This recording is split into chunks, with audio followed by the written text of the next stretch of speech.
have no problem with public participation in this meeting, whether they be county citizens or from other towns. And when we know the time of the meeting, we'll distribute it to the public so that they're welcome to come and participate. Item 9 on our agenda is an item that I've put there because from time to time, the Cecil County Commissioners took positions on bills that were vitally important to the citizens of Cecil County. Currently, there's a Senate Bill 281, Firearm Safety Act, and a corresponding House Bill 294. And I personally believe that these bills are bad bills and will be bad for Cecil County citizens. And I brought it up this morning to ask the council members whether or not they wanted to take a position as a council on these bills. And this is the firearm bill that requires registration of handguns. It requires payment of fees to own handguns. It restricts and also prohibits the ownership of certain handguns or other guns, and it also restricts the ownership and sale, transfer of certain ammunition and magazines and guns. And there's a whole lot to it. It's a very thick bill with a lot of restrictions that I think impact our Second Amendment. So I'm offering to ask the question on whether we want to take a position on that as a council or not. Well, there's a lot of people that don't necessarily have handguns, but are very concerned with this other usurpation of power that the state government has made count on the state of counties of Maryland. I know I've had a discussion with one sheriff, not in Cecil County. I'm not saying that Barry is in opposition also, but another sheriff, Bain of Harford County, had said that if it contradicts our Constitution, it would be a very difficult law to enforce, and many. I think there's going to be a lot of controversy as to how enforceable this is going to be. And I spoke with Commissioner Rothschild last night, and he had talked about nullification, and that's basically the same thing with the Constitution, when it contradicts. So it being such a broad, big impact, or such a egregious, I guess is the right word, bill to our Second Amendment rights, and I believe our First Amendment rights are closely threatened behind, that I would support taking a position on this. Any of the other members? Sure, to agree with that, and I'd be fine with taking a position against. And Councilwoman Vermel mentioned this, and perhaps we could go a step further. If this is enacted and there are efforts underway in Carroll County and perhaps elsewhere to, I guess, develop a resolution or legislation forbidding its enforcement within our borders and essentially nullifying it. So if the bill is enacted, perhaps that's something we can look at as well. Mr. McCarthy. I would be in favor of us coming out against the bill, trying to prevent its passage. Councilwoman Goldie. I strongly am in favor of coming out against the bill. Then I'm going to ask Council Manager Massey to draft the letter in opposition to the House bill and the Senate bill. I think time is of the essence. Yeah.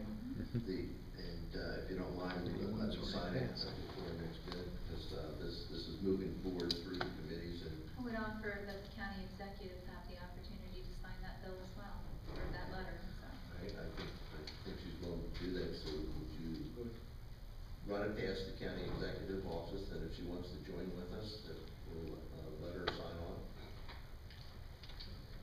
It might be interesting to post the bill so the citizens can read it. It's quite an extensive bill. Yeah. And basically it is very, very limiting and very, very open-ended as to how this bill can be interpreted now and also in the future. item is the review of our evening meeting this evening. And we have 4 public hearings. Hear from the public on bill number 2013-01 regarding purchase development rights and agricultural tax credits. Eric, would you give us a really brief synopsis again on those bills? The tax credit, well, 2013-01 is the Ag Preservation District bill that will allow the county at the local level to continue, or to create ag districts and continue the 50% tax credit for those individuals who have a ag district on their property. Just briefly, the council may recall that the Maryland Agricultural Land Preservation Foundation previously had required a 2-step program: district formation first, and once you form the district, then you were eligible to sell your development rights to the state. The state has sought to streamline that program. They have eliminated the district step. However, the county had created a 50% tax credit for individuals with district status and a 75% tax credit for individuals that had sold their development rights. So in order to continue the 50% tax credit for those individuals in the district stage of the program, this will allow us to create districts at the local level and to continue that 50% tax credit. Bill 2013-02, I think is the one that actually is the tax credit. Purchase of development rights is the first one. Okay. Yeah, that was the one that to allow us to do the districts, and then 2013-02 will be the one that will amend the code of Cecil County to reflect the fact that the 50% tax credit will go with the local program since the state program no longer exists. Both these programs are voluntary. Yes. And both these programs are really reconstituted programs that already exist. Yes. It's just allowing it to happen at the local level. Is there any questions from the council on these 2 public hearings? Resolution 04-1213 is amendment to the master water and sewage plan. I think this, as I recall, this allows certain homes with contaminated wells to be included into the public water, connecting to the public water in Cherry Hill. Yes, the council will recall that recently W.L. Gore has availed itself of an extension of a water line that Artesian has built to its facility in the Cherry Hill area. W.L. Gore had been, or has been, I should say, providing bottled water to properties in Cherry Hill who are affected by the contamination plume of trichloroethylene that leave the Gore site and travel in an southeasterly direction. The extension of this water supply will allow those individuals to have a potable water supply to their homes and no longer have to rely on delivery of bottled water from the W.L. Gore and Associates. Any questions from the council on this bill?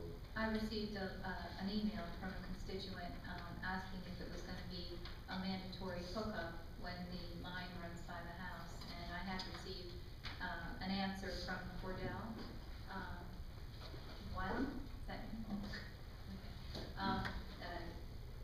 Director Flanagan, do you have, could you address what criteria would be needed for it to be a mandatory hookup?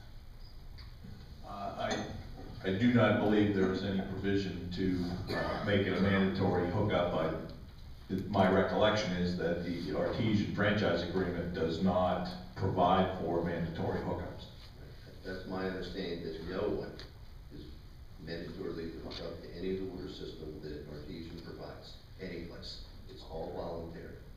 They're totally voluntary.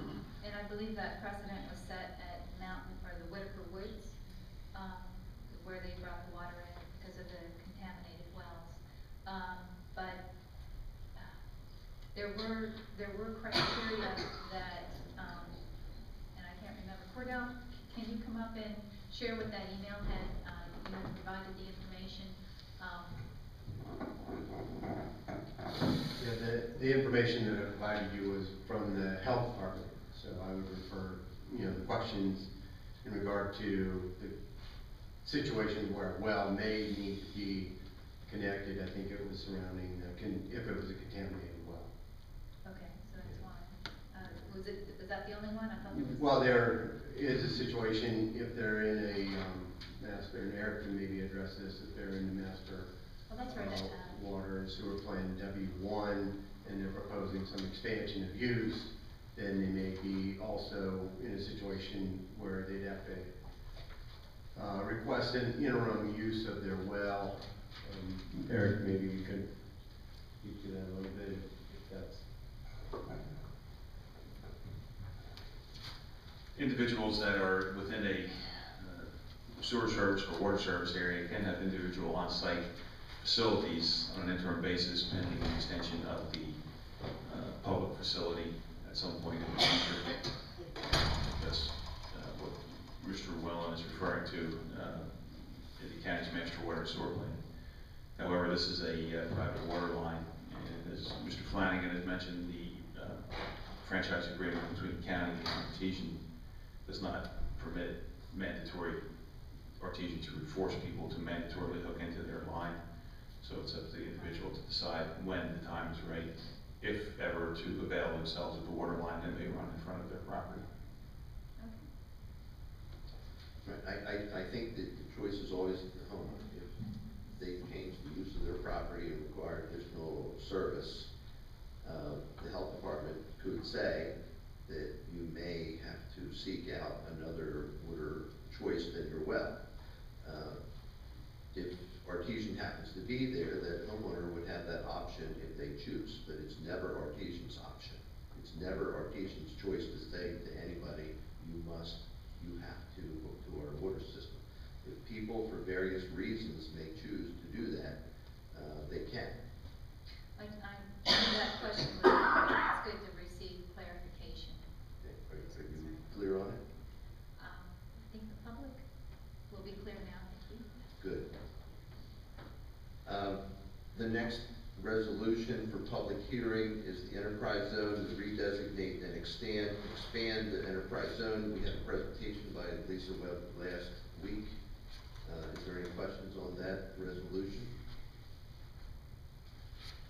Regarding the meeting minutes, if there's any corrections or additions, I would like the council members to get it fixed before the meeting if possible. There's an introduction of Resolution 18/2013, appointments, Cecil County Plumbing Board. This is for confirmation by the council of the appointments provided by the executive branch. Director Wine, do you have any comments on that? No, just that the county executive is offering those three individuals for your confirmation.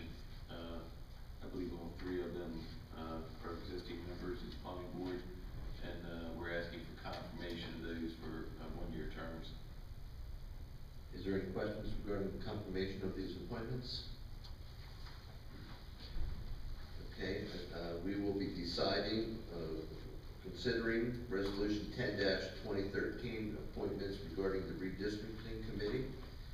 This was introduced on March 5th, and we're scheduled to vote on it tonight. Is there any comments, questions about this resolution? Next resolution is 11-2013, appointment to the Citizens Budget Advisory Committee. We introduced this resolution on March 5th, and we're scheduled to make a decision tonight. Any comments or questions? Other than I'll say that they've already sat in on one of our budget presentations, and I thought they asked good questions, and I think they'll do a great job of representing the interest of the taxpayers and the citizens of Cecil County in future budget presentations. Next resolution for our consideration is 12-2013, the bond refinancing. We've had several discussions about the refinancing, and we're hoping for a lower interest rate to save on interest Is there any questions about this particular, resolution? Hearing none, we'll move on to resolution 13-2013, consent order with the Maryland Department of Environment. We've been introduced to this and had several discussions about it, but it was introduced on March 5th for a decision tonight. Does anyone have any questions of Director Flanagan on this consent order? I don't have any questions, but, given the incremental, implementation of the acceptance of the membrane bioreactor as the technology that we are transitioning ourselves to with Seneca Point, this consent order kind of lays out the timeline, of implementation. So I needed to read a statement, which I'll read tonight as well. Given the information I've been supplied by Director Flanagan and Principal Planner Tony DiGiacomo, I cannot support the proposed membrane bioreactor system at this time. The cost for the new sewage treatment plant is estimated to be $20 million to the county, after the $10.9 million is applied that MDE puts forward, to get us only back to 2 MGD. That's where our plant currently is now. The impetus for making this costly investment to Seneca Point now is the MDE requirement for this plant to go from DNR to ENR. MDE only funds the upgrade to ENR and not for additional capacity.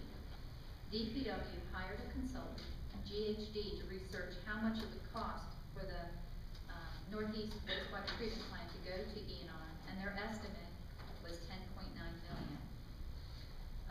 This is the amount that MDE agreed to fund Cecil County, and we now have the choice of either applying this towards a down payment on another system that allows us to become ENR compliant, but also would allow us to grow our plant up to 10 milligram MGD on the current footprint. And the previous amounts I had heard before was 4 MGD. I didn't realize that the build-out amount was 10 MGD. While the membrane bioreactor system does allow for additional expansion, it does so at a very expensive cost. What other options are available? We can become ENR compliant with the conventional ENR bioreactor with the denitrification filter at the current design capacity of 2 MGD approved and fully funded by MDE. The $10.9 million of the bay restoration grant funding was assessed by the work of our consultant in accordance with MDE direction, which researched the most inexpensive method for our plant to go to ENR. How long before we will use the current capacity of 2 MGD? The population growth has been reduced from previous projections, according to Principal Planner Tony DiGiacomo, for the year 2030, this is his quote, based upon WILMAPCO traffic analysis zone projections and reduced by a coefficient of negative 0.0558 to take into account the latest reduced NDP control that I came up with the following population and household projections for the Seneca Point service area.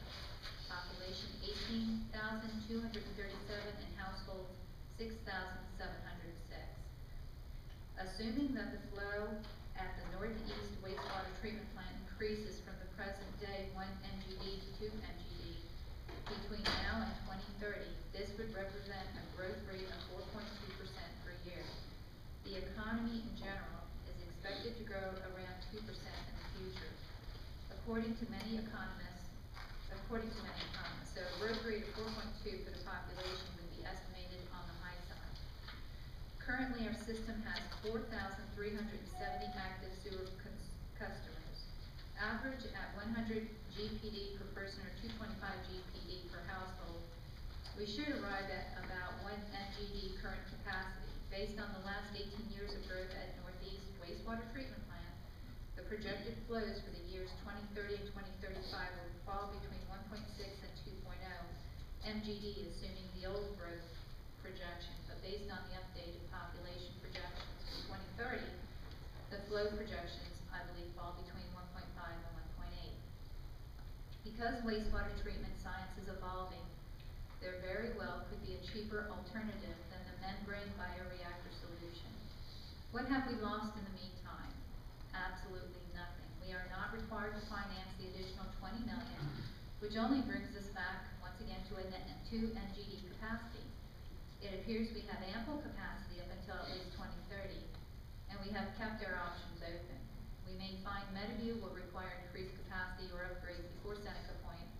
It's good to have options, as Mr. Flanagan has said on many occasions. Is there a cheaper alternative science to the membrane bioreactor? One option that is currently being used in Carroll and Washington County is the biomag system. The cost on average is about half of that of MBR. While it was relatively new 3 to 4 years ago, Siemens has purchased the technology due to its promising results. Biomag capital costs are significantly lower than MBR and can also expand their capacity on the current footprint. Other questions which need to be researched to get a more accurate count of capacity at Seneca Point is the reserving of space at the treatment plant. I requested this clarification from Director Flanagan on February 4th that already issued sewer allocations have a 2-year shelf life. I have also asked him how long is his estimation, do we have before we reach 2 NGD capacity. To date, he has not responded to the questions. Until I have answers to these questions, I don't feel confident in moving forward, and don't feel it's fair to put the burden on the system, on the users and new customers when I haven't verified that the BMR system is the way to go. While there probably isn't enough time to do a full-scale pilot study, this should have been done to assess the viable options and then provide a cost analysis on capital costs as well as the operation and maintenance costs for each option. I saw this done at St. Mary's County and thought, you know, the information is laid out in front of you to see what each process does and how much each process costs. It seems to me this multi-million-dollar decision should have rose beyond the staff and administration and should have involved the Board of Commissioners in the process at an earlier date, and not now to where we've been backed into a corner. And that's pretty much how I feel.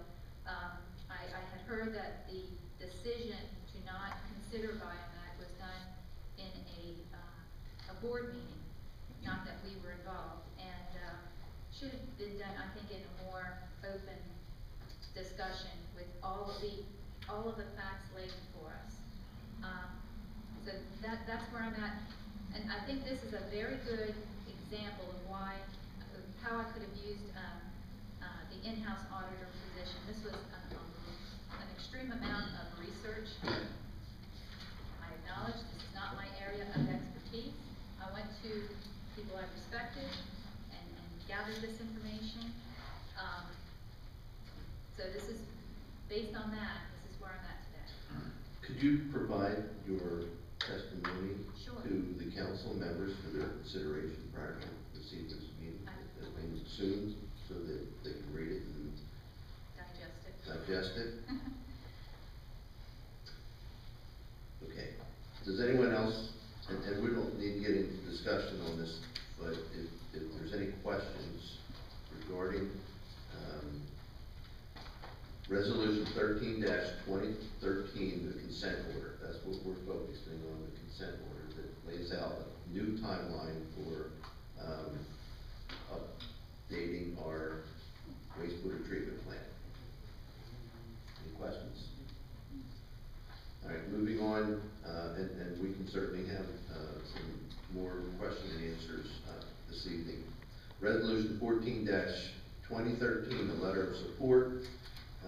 We've been asked to support a letter to provide watershed assistance grant money. And does anyone have any questions of Director Flanagan on this letter? Okay. Anyone else have any thoughts, questions, or comments about tonight's meeting?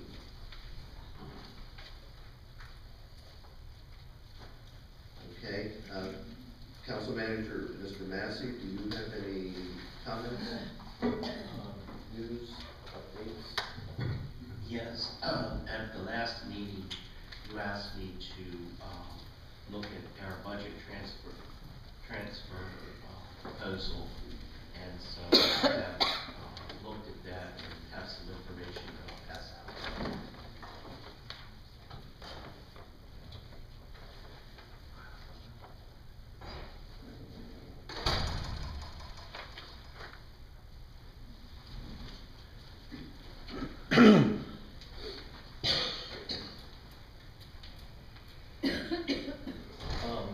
What we would like to do is to transfer some funds from accounts in order to bring us in the black on a couple of things. So what I did is I worked with the Treasury to ascertain what lines need to be shored up. And so basically, because my salary is in a department head line, we needed to transfer money that we had already in the professional line to a different budget. As well as there was a part-time temp that was used during the commissioner's time that has been, there was no money allocated for it, so it would be taking just a little bit of money, the $1,100, to pay that expense. And then in order to provide, to increase the line for travel so that we're a little overspent, but we need to have some for anticipated expenses for the rest of the year. I recommend 3,000 transferred from your professional service to travel, as well as 500 to your training and education to bring it into positive. And then the phones, we did, as I learned, that my cell phone did not cost $780, it cost 99 cents. The service for it would be $50, so it would be transferring 300 to telephones so that we'll have enough money for the rest of the fiscal year.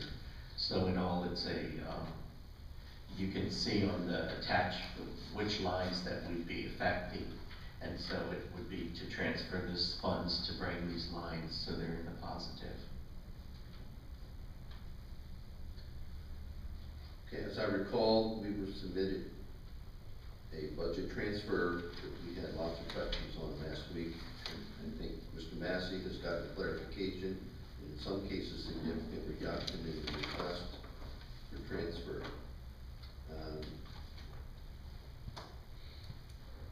What's the pleasure of the council? Do we want to approve this, or do we want to ask more questions, or whatever?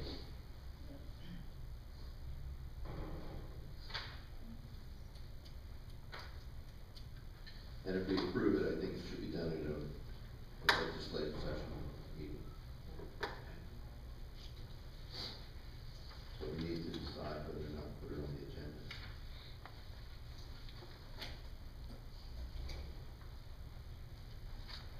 I move to put it on the agenda for legislative session for approval. Is there a second? Second it. There's a motion and motion and a second to put this on the next legislative session for approval. Is there any discussion? I'm still wondering, I'm trying to read. The salary part-time, we're moving that back over because we never used it. Is that what's happening?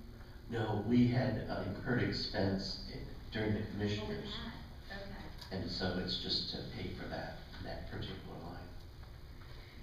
I think this is a new issue that we hadn't known about before. Right, I decided to do all the lines that were in the negative. Okay, that was, Okay, there's been a motion and a second. All those in favor of putting this budget amendment on the legislative session at our next meeting, say aye. Would you make sure that this get coded with a budget number or transfer number? Yes, sir. Do you have anything else to report to the council? Yes, I just wanted to let you all know that the health officer is going to be scheduled the first meeting of every month to give us a health update. And then twice a year, you all will be meeting with the county executive as the Board of Health. And they're typically in May and October, but because of a conflict with the health officer schedule, it will be in June this first time. That will be in the afternoon session. Your budget books, I wanted to let you know that everybody has gotten tabs, but the plans are for the budget department it will bring new pages each hearing, so that they'll be in order for the groups that you're going to be considering. So it'll be a little less flipping around your budget book. You can use that as a reference, but each hearing will have the pages to look at for each group. I also want to remind you that there's additional munis training. Some of you took the original to learn how to use the financial system, and they're offering to give us the second step, so that if you would be interested, we can schedule that. And then I wanted Vicki Rinkerman to give you an update of the volunteer recognition event that's coming up. Council, your local volunteer recognition event is being coordinated with the County Executive Office this year. The event is scheduled for May 23rd at the Chesapeake Bay Golf Club at Rising Sun. You were almost rained out last year, so we moved it to the Rising Sun facility.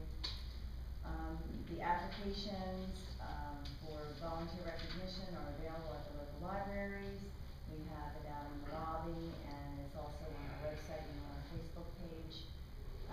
So I had sent out an email to that effect asking for your availability. We're following the same format as we did last year, and I think the only one not familiar with that is Vice President McCarthy, and I'll certainly discuss that with him, the format of that. So I just want to give you an update. If you had any questions. Is this the program that we try to get outside sponsors to? Yes, the solicitation letters that went out, yes, we're getting funding in, yes.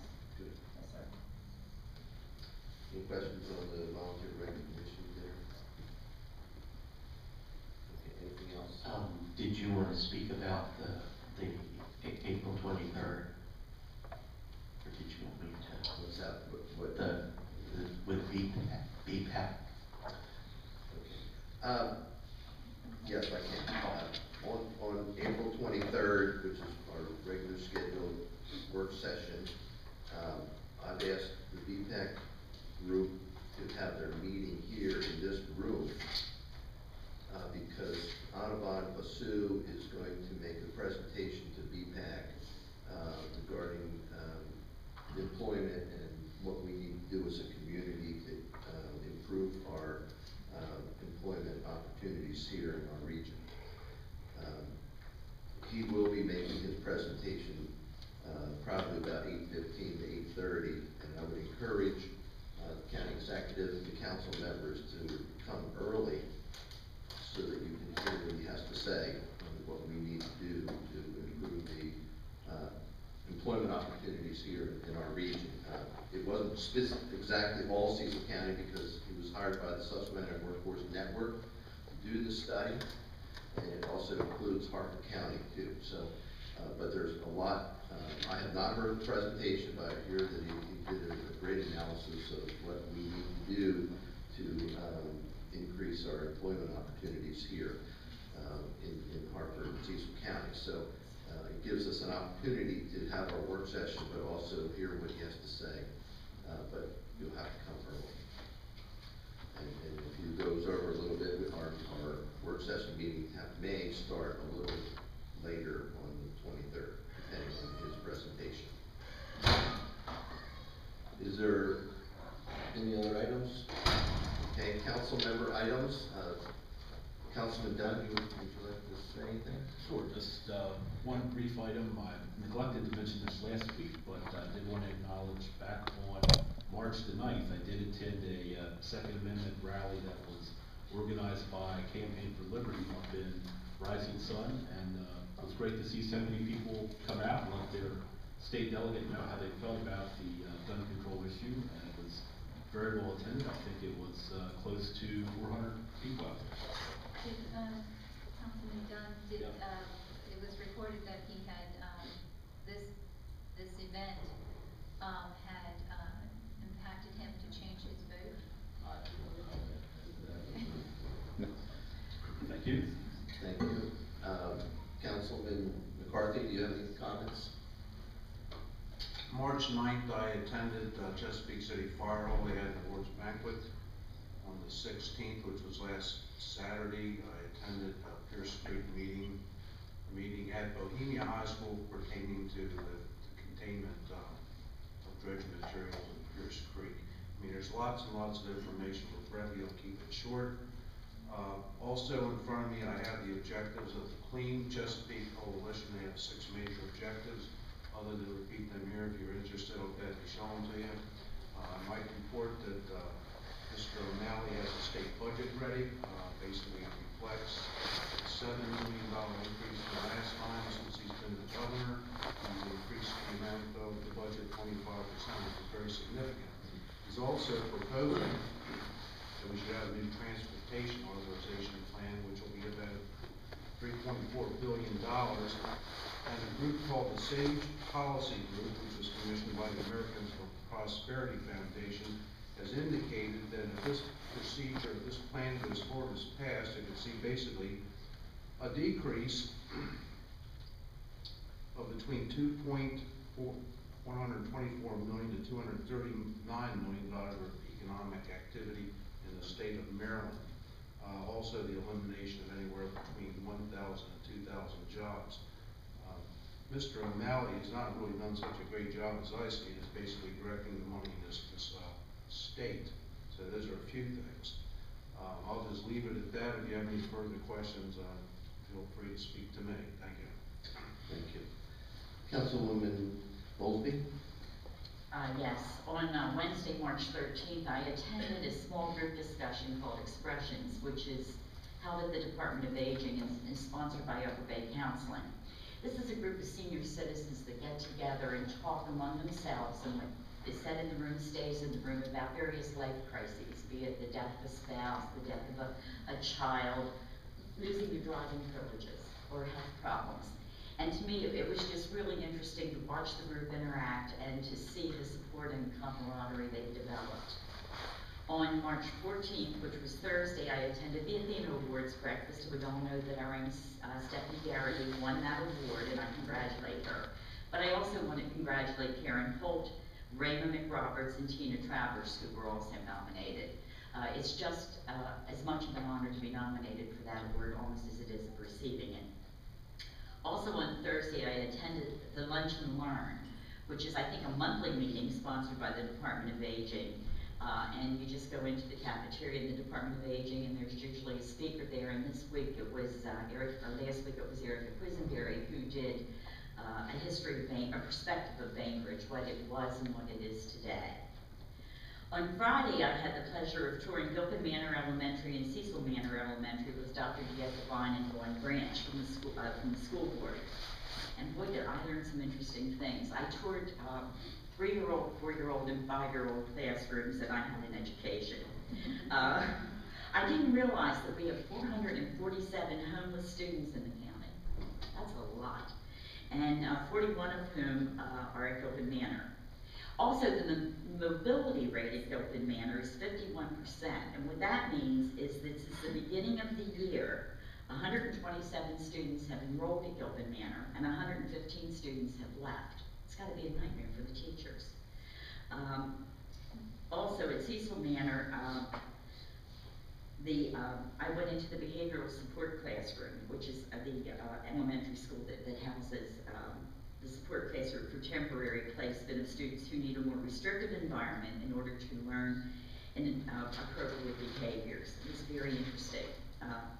There are 6 children currently in this program. Then the mobility rate at Cecil Manor shows 78 students enrolled since August and 78 students withdrawn. The students were an absolute delight, and like I say, I learned a lot. On Saturday, I went along with fellow council members to the public meeting on Pierce Creek held at Bohemia Manor or the high school auditorium.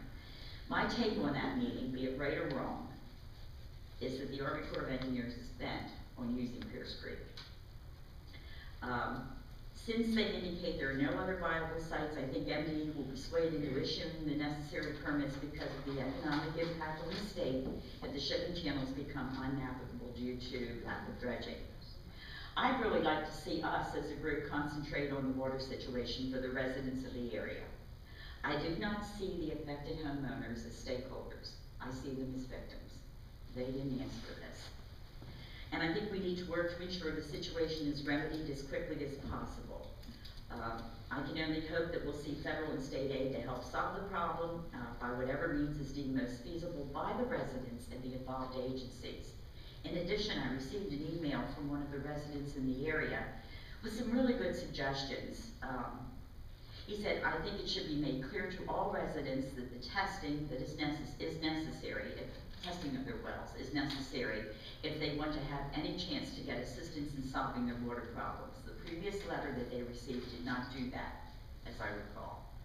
Using the USGS report, it would be possible to identify which problem materials are related to the dredge material and which are naturally occurring in that area of the county. It's important to test for all dredge-related contaminants, not just standard protocol tests, and this is by the health department.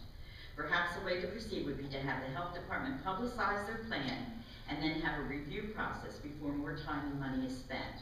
I would like to participate in such a review, and I'm sure that he references Ken Crowley would also like to too. He has studied the USGS report much more carefully than anyone other than its authors and reviewers. So that's something for us to think about. Something else that I'd like to talk about is that the health department is sponsoring a public education program entitled Mental Health First Aid. The classes are scheduled for Wednesday, April 18th and Thursday, April 19th from 9 o'clock in the morning till 3 o'clock in the afternoon. This 12-hour course presents an overview of mental illness and substance use disorders in the United States and introduces participants to risk factors and warning signs of mental health. And I can go on about it, but actually you have to register. So if you're interested in taking this course, you will be certified when you're finished the 12-hour course, and class size is limited. So if anybody's interested in this, I think it's a great idea. They recommend it for key professionals, including primary care professionals, employers, business leaders, faith communities, school personnel and educators, state police and corrections officers, nursing home staff, mental health authorities, state policymakers and volunteers, young people, families, and the general public. So it's open to, should benefit everybody. I also would like to, last week there was a statement made in the work session that does need corrected. It was stated that Dr. Shaw has some type of affiliation with Union Hospital. This is not correct. I talked with Dr. Sidney Teal, who is the Chief Medical Officer at Union, and Dr. Ken Lewis, who's the CEO, and they both assured me that neither Dr. Shaw nor Dr. Diaz have medical privilege nor any other affiliation with Union Hospital and have not been involved with Union Hospital for at least a year and a half. That was Dr. Diaz. I think it is very important that when we make statements regarding an individual, a business, or an organization, that we're absolutely sure our facts are correct, and that because we could easily damage an organization or a business's reputation. 2 reminders: the Elton Alliance is having their 2012 Citizen of the Year banquet on this Thursday, March 21st, beginning at 5:30 at the Town of Elton Community Social Hall. This year's recipient is Ruth Ann, or as we all know her, Frenchie Lakecap. And also the Junior Board at Union Hospital is hosting the 4th Annual Chef's Challenge on Friday evening from 6 to 9 at Rising Sun Banquet Hall, and I think I'm done. Thank you. Councilwoman Brunel. Well, first I wanted to clarify, I also had sought clarification on Dr. Diaz, not Dr. Shaw, but I hadn't been aware that Dr. Shaw at one time had also had affiliation with Union Hospital.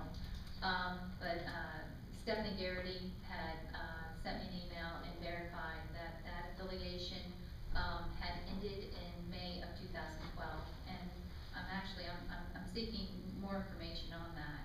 I think there is a responsibility of oversight if there is an affiliation, and if they found out additional There was a breakdown with the Maryland Board of Physicians, their website. It's used by consumers, and it has on there, any outstanding or any, charges in other states. And there was nothing listed, and we do know that in 2011, there was a charge against Dr. Nayaz initiated, for, suspending his license. If you didn't know any better, you'd go to that website, and it looked like he had, nothing against him, against this record. So, this is, just wanted to, bring to everyone's attention. The next drug awareness workshop will be on community policing. It's scheduled for April 11th, 6:30 p.m. at Cecil College in the Technology Building, room 2008. Sheriff Bain of Harford County will review community policing programs that have worked effectively in Harford County. And Sheriff Janney will review programs that are currently in Cecil County, how HIDA will assist the county in fighting drug trafficking, and discuss new programs he would like to promote. The Keep Cecil Clean campaign is gaining momentum. Kim Selman first started speaking up on the growing litter problem in the county, and she motivated Roger Lamb, a concerned citizen from Rising Sun, to step up to the plate to organize a cleanup event on Earth Day. We held a meeting on Friday with Van Funk and Sean McKenlis of the Sediment and Stormwater Division, and Roger shared his ideas for addressing the litter problem in the county. We wanted to research the effectiveness and cost of anti-littering signs with fines. Van had mentioned that the schools wanted to participate in a cleanup campaign. There will be more information forthcoming, and I believe Roger's event is scheduled for Earth Day, April 22nd. Another citizen, Michael LePan, said he would be organizing cleanup for his neighborhood next month, and I'm still waiting to hear back from both Michael and Roger what areas they will be focusing their cleanup efforts on. If you would like to participate or organize a group in your neighborhood, you may be eligible to apply for a waiver of trash fees at the landfill. And you can apply for that waiver online. Also, on April 20th, Perryville will be holding their annual River Sweep event, and you can register online at hitourtrails.com. And on March 13th, I attended the Drug and Alcohol Council meeting, and the guest speaker was Angela Priest, Deputy Attorney General from the Department of Justice. I really wished, I'm going to suggest that we somehow record these meetings, because there's a lot of information that the public would be, I think would be very interested in. She shared the findings from the Prescription Drug Abuse Summit held on November 16th. They held it in Delaware, and brought all the key stakeholders together to address the growth of prescription drug abuse, addiction, discuss reasons, steps taken to combat the issue, and examine solutions. The summit proved to be very successful and identified further steps that could be taken to address the problem. Problems such as prescription drug monitoring program currently has the pharmacies participating, and now they are trying to also include the physicians. And Medicaid fraud is on the rise, and there's a need to encourage citizens to report it. And there needs to be an education campaign on what Medicaid fraud is. I know one of our citizens, Walt Rosansky, has asked that we do a talk, that this would be one of our, maybe a drug awareness event, reporting Medicaid fraud. On Saturday, I attended that meeting with the proposed Pierce Creek dredge spoil site. I have spoke out on this on many occasions. This is a really good example of the state and federal government having certain standards for themselves, but imposing overwhelming standards on us. When it comes down to money, they have justified reopening the Pierce Creek dredge spoil site, whereas we have obligations for TMDLs and water quality. And if the Army Corps of Engineers would have been a company, they would have been liable for the pollution that had been done to the wells. And I do believe that they're the ones responsible and should do the remediation. I also pointed out that this is a much bigger problem that needs to be looked at with the Conowingo Dam. If that issue is not addressed, that sediment coming over the dam in 5 years will increase dramatically the sediment that will be needing to be dredged and quickly fill up the dredge spoils areas that that they're proposing to use at Town Point and Pierce Creek. So once again, we need to address the dam issue. So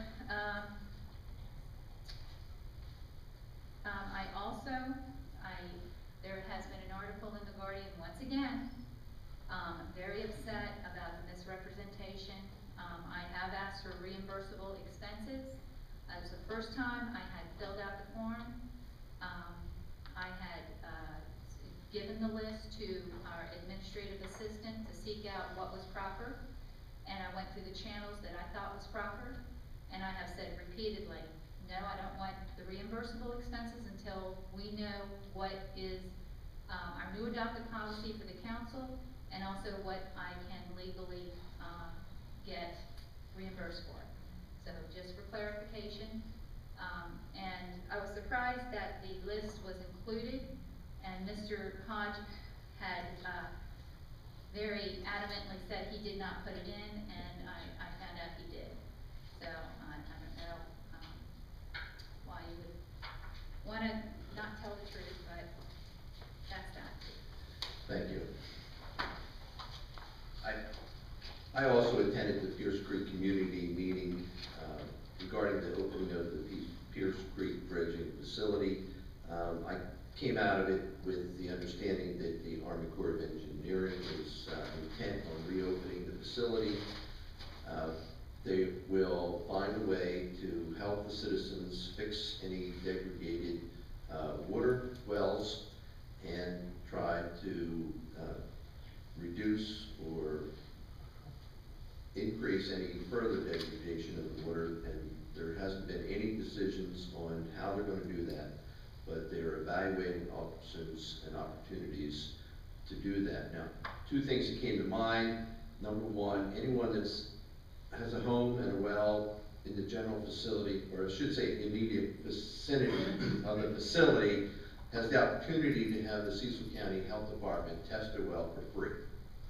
So if you live in the immediate area, please contact the Cecil County Health Department. They will come out, they will take the water sample, and they will test it for you to determine if you have any issues. Now, quite frankly, most of the water degradation is not a health problem, but it does provide the water that has suspended solids in it, and minerals and metals and iron and taste problems. So the water is not very good, but it still, in most cases, with a few exceptions, and it's hard to tell why those few exceptions are, it's still okay to drink.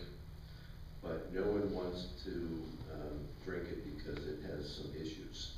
Now, that brought to my attention that everyone with wells should test their water from time to time. Everybody, if you're on a well, you should test it from time to time. Just don't assume that your water looks clean and clear, that it doesn't have any health issues, including bacteria or other minerals or elements in it that could be harmful to your family's health. So many people just assume that the well water is good, and what you don't know could be hurting you and your family.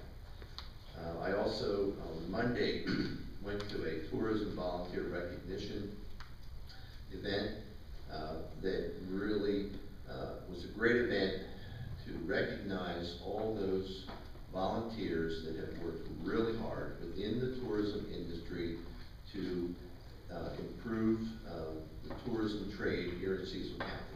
And I think everyone in this room can agree that tourism plays a big part in the economic opportunities for Cecil County. And we can all agree that those tourists that come here, spend their money, and go back home is a good thing for Cecil County. There was many volunteers that provided time, effort, money, and resources to the tourism effort. There's no way in hell that we, the government, could pay all these people and do everything that they do, and it would just be cost prohibitive. And I'll also point out Stephanie Garrett for a different reason, because she was the recipient of one of those awards, and I believe. I'm sorry? Falco, not Gary. You said Gary. I'm sorry. Stephanie Palco was the recipient of one of the volunteer awards. And I'm almost certain it was the volunteer person of the year, is that right? The person of the year for all she does to contribute to the volunteer effort in tourism. So thank you for your participation. That's all I have, and I'd like to. Can I clarify something? You had something said that the wells were safe. Need to clarify, they're not testing for all of the metals. So for everything that they've tested so far, they haven't found anything dangerous. But the citizens are seeking more comprehensive testing to clarify. I'd like to have a motion to go to closed session. Motion to go into closed session. Is there a second?